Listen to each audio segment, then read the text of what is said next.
Hey guys, welcome back. In my last video, I reviewed the W223 S-Class.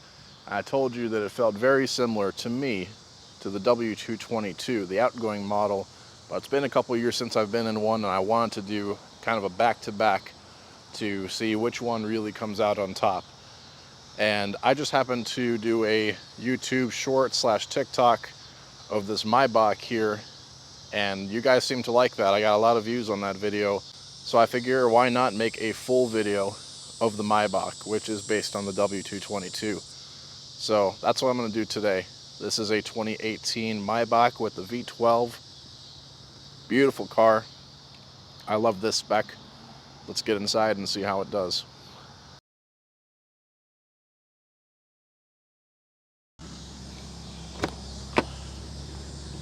I am probably never going to want to leave this back seat once I actually get in it.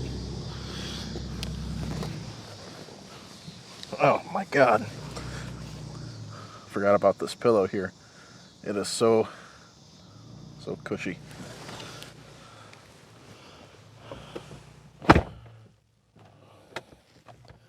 This car and all other S-Classes are built in Germany. So if this car squeaks excessively, people in the comments saying, oh no, only the US cars squeak. The ones built in Germany or in Europe are the best. That is a goddamn lie.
While we're back here,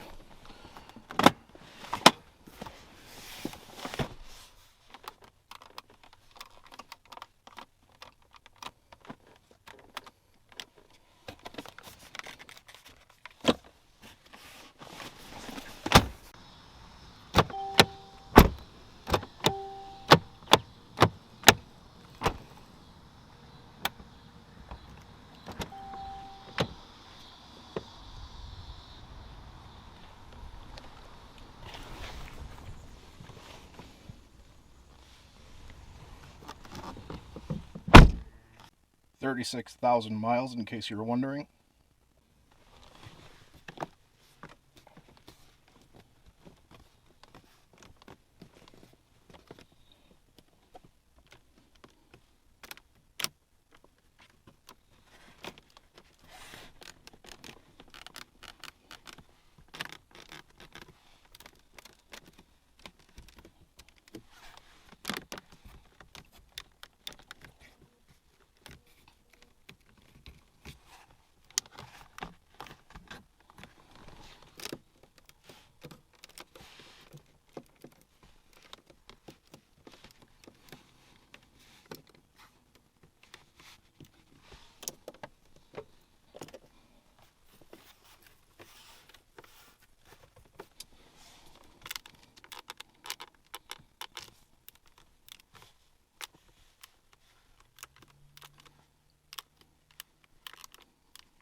And now for the button test.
And now for the final button.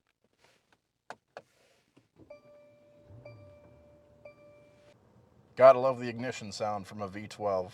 Nothing really beats it in this life. Anyway, how does it compare to the W223? Guys, I am almost debating if I should ever use sarcasm in my videos or not, because I said that that car got an 11 out of 10 for fit and finish, and it was absolutely perfect, even though, as you could see and hear in the video, it did squeak, and people thought I was serious. Or at least some people did. So, gotta be careful with you guys. Wow. I was a little bit disappointed, but I'm not going to be sarcastic in this video, just to be clear. This car did about the same as that one, so at least they are consistent. Pretty squeaky interior overall. One or two solid areas, like this upper part of the door was actually pretty solid, and the window switch area was nice and solid too. I don't think it was that solid in the other car. But yeah, every other area did have a little bit of a squeak, and that's kind of disappointing. The worst part, I think, was by the cup holders. Just really unacceptable. But it's a Mercedes. The best or nothing. I think I'd rather have nothing. In all seriousness though, this is not the absolute worst Mercedes I've ever been in, but it ain't that far off. I'm going to give it a 5 out of 10 for fit and finish. As far as materials go, we are looking very, very good. Every major area in the car has soft, supple, stitched leather with piping. Absolutely good stuff, guys. All over the door, all over the dash, even on the lower parts, everywhere is soft, stitched leather. Very excellent material choice. You would expect that, from a Maybach, but this one delivers. Really, really good stuff, guys. And then we have this darker looking wood here. I don't know if this is an exclusive Maybach wood or if you can get this in another S-Class, but it is very, very dark. It might look piano black on the camera, but I can assure you it is a super, super, super dark brown wood. I think it looks good. and then there's not much to feel. It's just, you know, gloss it over. Yeah, good choice there. Already talked about the seats in the last S-Class I did. Those felt very comfortable, although I wasn't really convinced that they feel more comfortable than the W222. Now, after sitting in both of them back to back, they feel about the same, maybe a little bit thicker on the bottom sides of the seat, you know, like for your thigh support.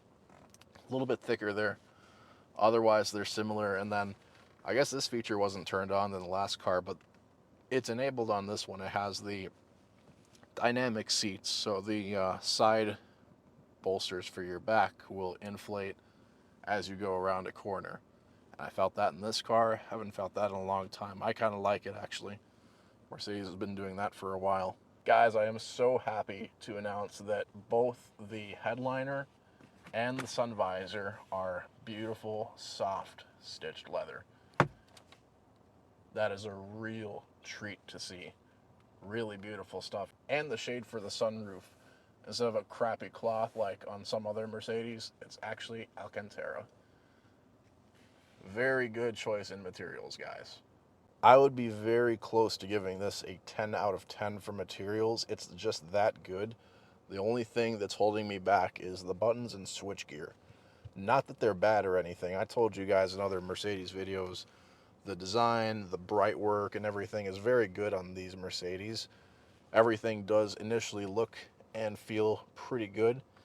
At the end of the day, these buttons are not any more special than a normal Mercedes, but this is supposed to be the Maybach, see?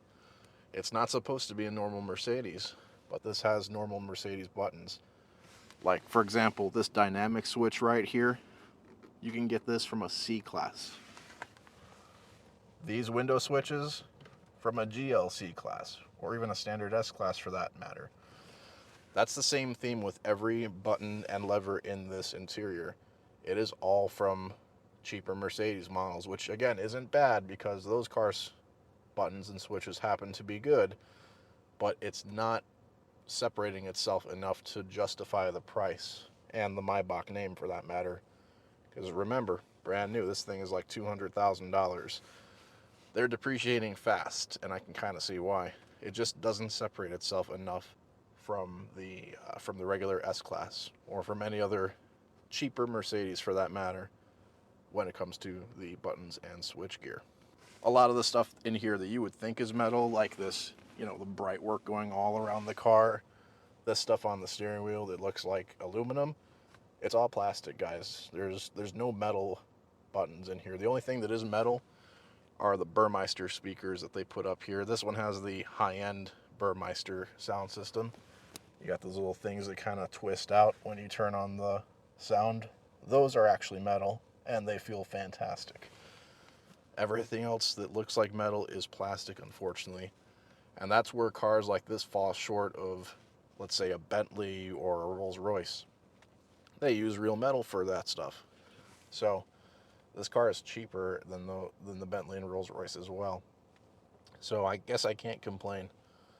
But I'm going to give it a 9 out of 10 for materials. If we had a little bit better buttons and switchgear, easy 10, because everything else is top tier. So there you guys have it. Your final score is going to be 5 out of 10 for fit and finish, 9 out of 10 for materials. Please let me know your thoughts.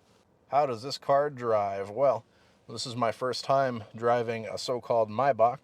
Haven't driven the 2000s Maybachs before. I've never even been in one.